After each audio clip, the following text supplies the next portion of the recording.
منصورہ کے پاس خنجر تھا. اس نے خنجر زنی کی تربیت موصل میں اپنے باپ سے لی تھی، لیکن وہ صرف تربیت تھی، دشمن سے کبھی مقابلہ نہیں ہوا تھا. یہ دشمن تنومند مرد تھا. کیا منصورہ اسے زیر کر کے پکڑ سکے گی؟ وہ سوچتی گئی اور تیز چلتی گئی. آذر اچانک رک گیا اور اس نے پیچھے دیکھا. منصورہ کے قریب ایک درخت تھا. وہ پھرتی سے درخت کی اوٹ میں ہو گئی. درخت کے ساتھ جگہ ذرا بلند تھی اور وہاں پتھر تھے. منصورہ کا پاؤں پتھروں پر پھسلا اور وہ گر پڑی. رات کے سکوت میں پتھروں کی آواز بہت اونچی سنائی دی. آذر پیچھے کو آیا. منصورہ نے اسے آتے دیکھ لیا. وہ اٹھی نہیں، درخت کے پیچھے بیٹھ گئی اور آذر کو دیکھتی رہی. اس نے خنجر نکال لیا. آذر درخت کے بالکل قریب آ گیا تو منصورہ نے دیکھا کہ اس کے ہاتھ میں ننگی تلوار تھی. آذر درخت سے ذرا آگے ہوا تو منصورہ نے اس کے پاؤں پر جھپٹا مارا اور اس کے دونوں ٹخنے پکڑ لیے. وہ اب پیٹ کے بل تھی. اس نے پوری طاقت سے آذر کے ٹخنے پیچھے کو کھینچے. وہ منہ کے بل گرا. دوسرے لمحے منصورہ اس کی پیٹھ پر گھٹنے رکھ چکی تھی اور اس کے خنجر کی نوک آذر کی گردن پر تھی. یہ عمل 2-3 سیکنڈ میں مکمل ہو گیا. ایک لڑکی ایک ہٹے کٹے جوان کو اپنے گھٹنوں اور جسم کے تمام تر وزن سے بے بس نہیں کر سکتی تھی، لیکن گردن پر خنجر کی نوک نے آذر کو حرکت نہ کرنے دی. اس کی تلوار اس کے ہاتھ سے چھوٹ کر پرے جا پڑی. کون ہو تم؟ آذر نے پیٹ کے بل بے بس پڑے ہوئے پوچھا. جس کے ہاتھ سے تم بچ کر نہیں جا سکو گے، منصورہ نے جواب دیا. تم عورت ہو؟ ہاں، منصورہ نے جواب دیا. میں عورت ہوں جسے تم اچھی طرح جانتے ہو. میرا نام منصورہ ہے. او پاگل لڑکی، آذر نے ہنس کر کہا. تم نے کیا مذاق کیا ہے؟ میں تو ڈر ہی گیا تھا. ہٹو، اترو. اپنا خنجر ہٹا لو، میری کھال میں اتر رہا ہے. یہ مذاق نہیں آذر. تم کہاں جا رہے ہو؟ خدا کی قسم میں کسی اور لڑکی کے پیچھے تو نہیں جا رہا، آذر نے دوستانہ لہجے میں کہا. تم سے زیادہ اچھی کوئی لڑکی ہے ہی نہیں. میں تمہیں دھوکہ تو نہیں دے رہا. مجھے نہیں، تم میری قوم کو دھوکہ دینے جا رہے تھے، منصورہ نے کہا. تم مجھے سب سے زیادہ اچھی لڑکی سمجھتے تھے اور میں نے تمہیں سب سے زیادہ اچھا مرد سمجھا تھا، مگر اب نہ میں تمہارے لیے اچھی ہوں نہ تم میرے لیے. فرض نے جذبات پر مہر ثبت کر دیے. تم اپنا فرض ادا کرنے چلے تھے، میں اپنا فرض ادا کر رہی ہوں. اگر تم میرے خاوند ہوتے، میرے جسم اور روح کے مالک اور میرے بچوں کے باپ ہوتے تو بھی میرا خنجر تمہاری گردن پر ہوتا. تم نے مجھے کیا سمجھ کر گرا لیا ہے؟ آذر نے پوچھا. نام کا مسلمان اور صلیبیوں کا جاسوس، منصورہ نے کہا. تم صلیبیوں کے دوستوں کو بتانے جا رہے ہو کہ احتیاط سے حملہ کرنا اور قرون کے اندر نہ آنا. تم گمار لڑکی کیا جانو جاسوس کسے کہتے ہیں؟ آذر نے کہا. میں دشمن کو دیکھنے جا رہا تھا. میں جانتی ہوں جاسوس کیسے ہوتے ہیں، منصورہ نے کہا. میں بہت بڑے جاسوس کی بیٹی ہوں. ابن المخدوم ککبوری کا نام کبھی سنا ہے؟ وہ موصل کے خطیب تھے. میں ان کے گروہ کی جاسوس ہوں. میں نے اپنے باپ کو موصل کے قید خانے کے تہ خانے سے نکلوا کر فرار کرایا اور خود ان کے ساتھ موصل سے فرار ہو کر آئی ہوں. تم مناڑی جاسوس ہو. تجربہ کار جاسوس دور جا کر باتیں کیا کرتے ہیں، کسی کے خیمے کے پاس کھڑے ہو کر راز کی باتیں نہیں کیا کرتے. تم رضاکار بن کر آئے تھے، یہاں کیا کر رہے ہو؟ میرے اوپر سے اٹھو، آذر نے کہا.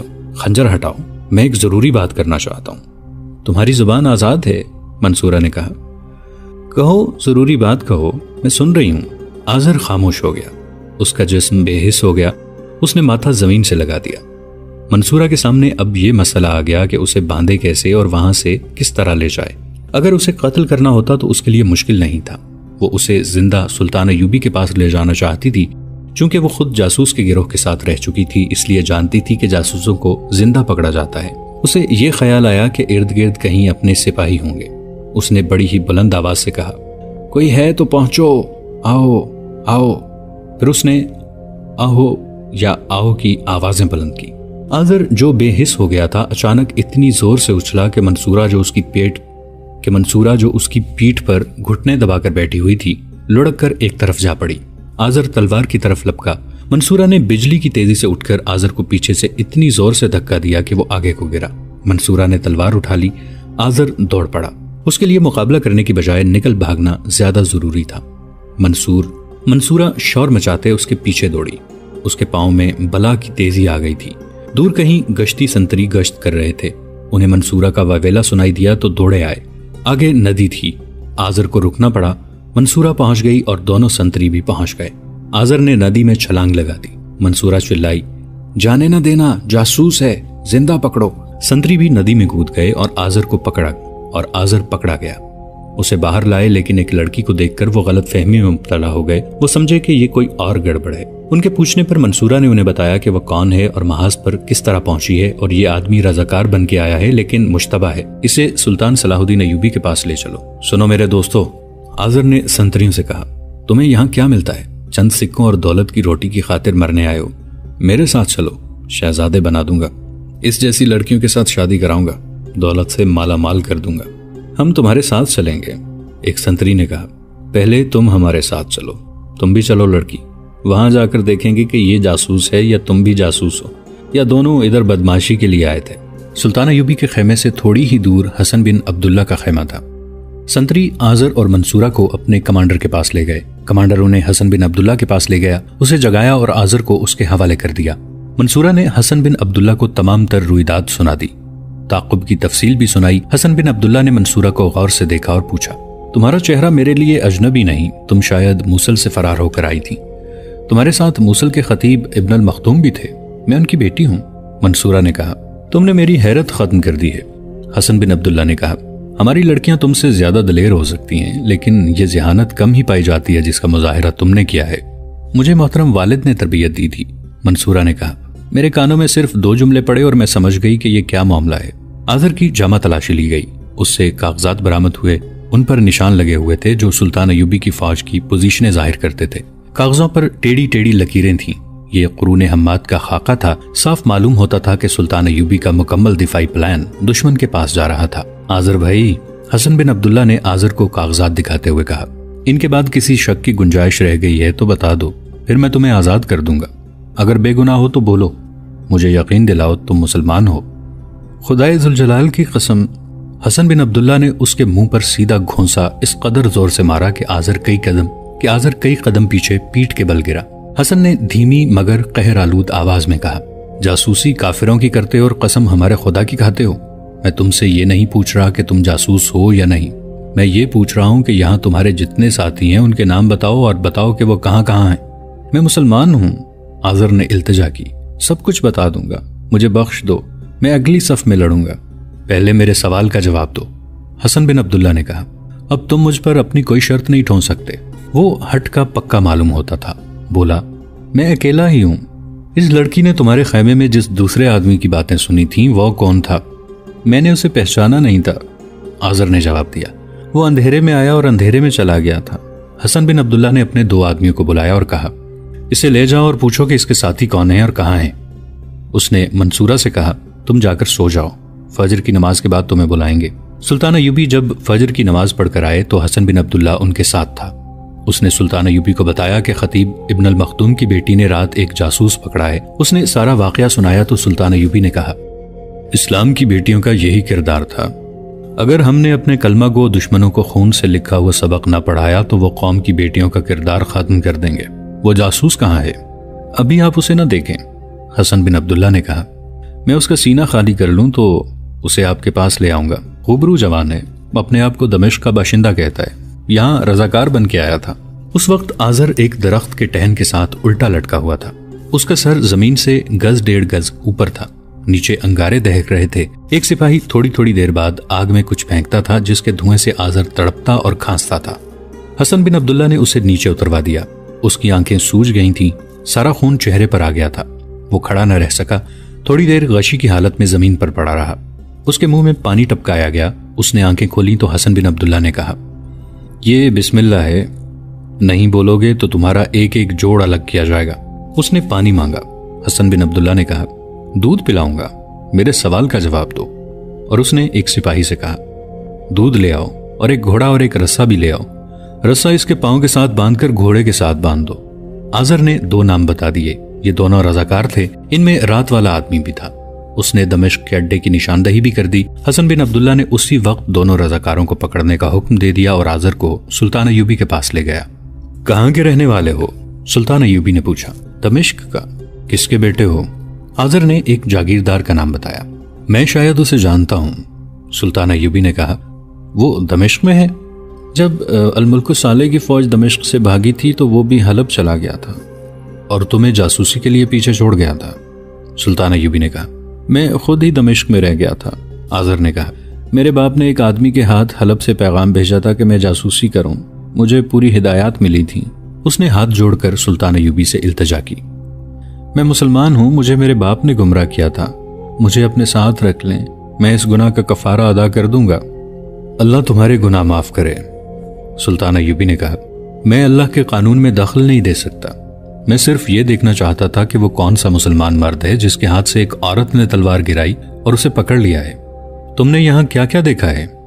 میں نے یہاں بہت کچھ دیکھ لیا تھا، آذر نے کہا۔ باقی معلومات میرے ان 2 ساتھیوں نے دی تھیں جو یہاں پہلے سے موجود تھے۔ مجھے یہ کہا گیا تھا کہ یہ دیکھوں کہ منجنیقیں اور تیر انداز کہاں ہیں، میں نے یہ دیکھ لیے تھے۔ تم سے پہلے تمہارا کوئی ساتھی یہ معلومات لے کر گیا ہے؟ سلطان ایوبی نے پوچھا۔ نہیں، آذر نے جواب دیا، ہم تینوں کے سوا یہاں کوئی اور نہیں۔ تمہیں احساس ہے کہ تم کتنے خوبرو اور وجی جوان ہو؟ سلطان ایوبی نے پوچھا۔ اور کیا تم جانتے ہو کہ ایک لڑکی نے تمہیں کس طرح گرا لیا تھا؟ اگر وہ پیچھے سے میرے دونوں ٹخنے نہ پکڑ لیتی تو میں نہ گرتا۔ تم پھر بھی گر پڑتے، سلطان ایوبی نے کہا۔ جن کا ایمان فروخت ہو چکا ہوتا ہے وہ بڑی آسانی سے گرا کرتے ہیں، اور وہ تمہاری طرح منہ کے بل گرا کرتے ہیں۔ تم حق والوں اور ایمان والوں کے ساتھ ہوتے تو 10 کافر بھی مل کر تمہیں نہ گرا سکتے۔ اصل قوت بازو اور تلوار کی نہیں، ایمان کی ہوتی ہے۔ مجھے ایک موقع دیں، آذر نے کہا۔ اس کا فیصلہ دمشق کا قاضی کرے گا، سلطان ایوبی نے کہا۔ میں تمہارے ساتھ یہ باتیں اس لیے کر رہا ہوں کہ تم مسلمان کے بیٹے ہو، تمہیں ہمارے ساتھ ہونا چاہیے تھا، مگر تم ادھر چلے گئے۔ میں جانتا ہوں دمشق کی 2-4 لڑکیاں تمہاری محبت کا دم بھرتی ہوں گی، چہرے اور جسم کے لحاظ سے تم اس قابل ہو کہ لڑکیاں تمہیں پسند کریں، لیکن اب وہ لڑکیاں تمہارے منہ پر تھوکیں گی۔ خدا نے بھی تم سے نظریں پھیر لی ہیں۔ میں کچھ نہیں کہہ سکتا کہ دمشق کے محترم قاضی تمہیں کیا سزا دیں گے۔ اگر وہ سزائے موت دیں تو جتنی دیر زندہ رہو اللہ سے گناہوں کی بخشش مانگتے رہنا، کم از کم مرنے سے پہلے مسلمان ہو جانا۔ میرے باپ کو کون سزا دے گا؟ آذر نے غصے سے کہا۔ اس گناہ کی ترغیب مجھے میرے باپ نے دی تھی، اس نے میرے دل میں دولت کا لالچ ڈالا تھا، اس نے میرے دل سے ایمان نکالا تھا۔ اللہ کا قانون اسے نہیں بخشے گا، سلطان ایوبی نے کہا۔ دولت کا نشہ عارضی ہوتا ہے، ایمان کی قوت مر کر بھی ختم نہیں ہوتی۔ میری ایک عرض سن لیں، آذر نے کہا۔ میرا باپ کوئی دولت مند انسان نہیں تھا، دولت کا پرستار تھا۔ میری 2 بہنیں جوان ہوئیں تو اس نے دونوں کو 2 امراء کے حوالے کر دیا اور دربار میں جگہ حاصل کر لی۔ اس نے اپنی بیٹیوں کے بہت زیادہ قیمت وصول کی، پھر وہ مخبری اور غیبت کرنے لگا۔ مجھے بھی اس نے اسی کام پر لگایا اور میرے دل میں دولت کا لالچ پیدا کر دیا۔ نور الدین زنگی کی وفات کے بعد میرے باپ نے اور زیادہ اونچی حیثیت حاصل کر لی۔ وہ تجربہ کار سازشی جوڑ توڑ کا ماہر ہو گیا تھا۔ اس وقت تک وہ خاصی جاگیر حاصل کر چکا تھا۔ آپ کی فوج آئی تو الملک صالح اور اس کے درباری امراء اور جاگیردار دمشق سے بھاگ گئے۔ ان میں میرا باپ بھی تھا۔ میں کسی ارادے کے بغیر ہی دمشق میں رہ گیا تھا۔ کچھ دنوں بعد حلب سے ایک آدمی آیا، وہ میرے باپ کا پیغام لایا تھا کہ میں جاسوسی کا کام شروع کر دوں۔ وہ آدمی مجھے دمشق میں ہی اس اڈے پر لے گیا جس کی میں نے نشاندہی کی ہے۔ وہاں مجھے بہت سی رقم دی گئی اور 2-3 دنوں میں یہ بھی بتا دیا گیا کہ مجھے کیا کرنا ہے اور کس طرح کرنا ہے۔ میں اس گروہ میں شامل ہو گیا، خوب عیش و عشرت کی۔ ایک روز ہمارے سرغنہ نے ہمیں کہا کہ محاذ پر رضاکار جا رہے ہیں، 3-4 آدمی ان میں شامل ہو جاؤ۔ ہم 3 آدمی شامل ہو گئے تو پہلے ہی یہاں آ چکے تھے۔ پھر مجھے حکم ملا کہ میں بھی یہاں آؤں اور آپ کی فوج کی ساری کیفیت دیکھ کر تمام معلومات مشترکہ کمان تک پہنچاؤں۔ میں آ گیا۔ میرے ساتھی یہاں کا نقشہ تیار کر چکے تھے۔ انہوں نے یہ بھی معلوم کر لیا تھا کہ آپ اپنے دشمن کی فوج اس جگہ لا کر لڑانا چاہتے ہیں جو چٹانوں میں گھری ہوئی ہے۔ میں نے چٹانوں پر چھپے ہوئے آپ کے تیر انداز اور منجنیقیں بھی دیکھی تھیں۔ اس کے آنسو بہنے لگے۔ اس نے کہا، میں پکڑا گیا ہوں تو محسوس کیا ہے کہ میں گناہ کر رہا تھا۔ آپ کی باتوں نے میرے اندر ایمان کی حرارت بیدار کر دی ہے۔ اگر میرا باپ اپنی بیٹیوں کو بیچ کر دولت مند نہ بنتا تو میرا ایمان قائم رہتا۔ یہ گناہ میرے باپ کا ہے۔ سلطان، آپ کا اقبال بلند ہو، مجھے گناہ کا کفارہ ادا کرنے کا موقع دو۔ سلطان ایوبی نے حسن بن عبداللہ کو اشارہ کیا تو آذر کو خیمے سے باہر لے گئے۔ اسی روز آذر کو دمشق کو روانہ کر دیا گیا۔ اس کے ساتھ 2 محافظ تھے، تینوں گھوڑوں پر سوار تھے۔ آذر کے ہاتھ رسی سے بندھے ہوئے تھے۔ سورج غروب ہونے سے ذرا پہلے وہ آدھا راستہ طے کر چکے تھے۔ رات کے لیے رکنا تھا۔ راستے میں دونوں محافظ اس سے سنتے رہے کہ اس کا جرم کیا ہے۔ آذر نے ان کے ساتھ جذباتی سی باتیں کر کے انہیں متاثر کر لیا تھا۔ شام کے وقت آذر نے انہیں کہا کہ تھوڑی سی دیر کے لیے وہ اس کے ہاتھ کھول دیں۔ محافظوں نے اس خیال سے اس کے ہاتھ کھول دیے کہ یہ نہتا ہے، بھاگ کر کہاں جائے گا۔ انہوں نے دوسری احتیاط یہ کی کہ اسے گھوڑے سے اتار لیا۔ وہ پیدل تو بھاگ نہیں سکتا تھا۔ وہ بیٹھ گئے اور ان کے پاس کھانے کے لیے جو کچھ تھا کھانے لگے۔ آذر نے موقع دیکھ لیا اور اچانک اٹھ کر بہت ہی تیزی سے دوڑا۔ گھوڑے قریب ہی کھڑے تھے۔ آذر ایک ثانیے میں گھوڑے پر سوار ہو گیا۔ محافظ پہنچ تو گئے لیکن آذر نے گھوڑے کو ایڑ لگا کر رخ ان کی طرف کر دیا۔ وہ دونوں ادھر ادھر ہو گئے اور اپنے گھوڑوں تک بر وقت نہ پہنچ سکے۔ جتنی دیر میں وہ گھوڑوں پر سوار ہوئے اتنی دیر میں آذر بہت سا فاصلہ حاصل کر چکا تھا۔ محافظوں نے گھوڑے بگائے لیکن اب تعاقب بے سود تھا۔ شام گہری ہونے لگی تھی۔ زمین اونچی نیچی تھی، کہیں کہیں ٹیلے اور چٹانیں بھی تھیں۔ محافظ دور تک گئے مگر آذر غائب ہو چکا تھا۔